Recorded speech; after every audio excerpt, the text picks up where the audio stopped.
everyone, welcome to June 2022 dive into the Seattle condo statistics. And once we get past the numbers, I think there's a pretty big number to pay attention to. So watch all the way to the end as we get to that. But just taking a look at the median sale price in Seattle for a condo in June 2022, that ended at $538,700. So that is a 7.7% year over year increase. However, that's down just a little bit from last month, which was 557. One thing that's important to pay attention to is inventory, which is starting to trick up. So in June, we were at just a little over 2 months of inventory in the Seattle market, which was up quite a bit from the month before. May was at 1.25 months of inventory. So that's a pretty big shift in 1 month from May to June. Now, here's the thing that's really got me interested.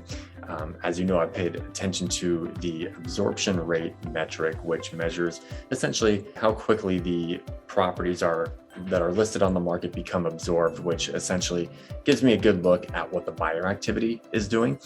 And the measure I recorded in June of 2022 was the lowest absorption rate recorded since December of 2020.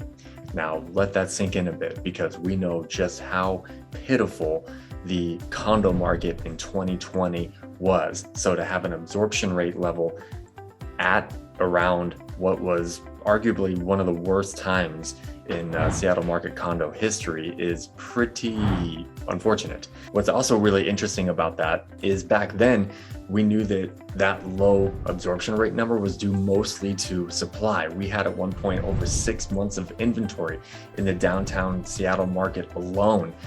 Right now, we're only at about 2 months. So knowing the two variables that make up that equation are supply and buyer demand, we can infer that if the supply is still really not that high, I mean, 2 months is really still even kind of below neutral levels, really.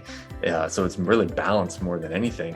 Then we can really infer that the buyer demand is really poor for condos right now. So it'll be interesting to track this over the summer, which again are typically not the best months for that metric or sales in general as more units come on the market. So we'll see if buying activity increases to maybe cancel that out.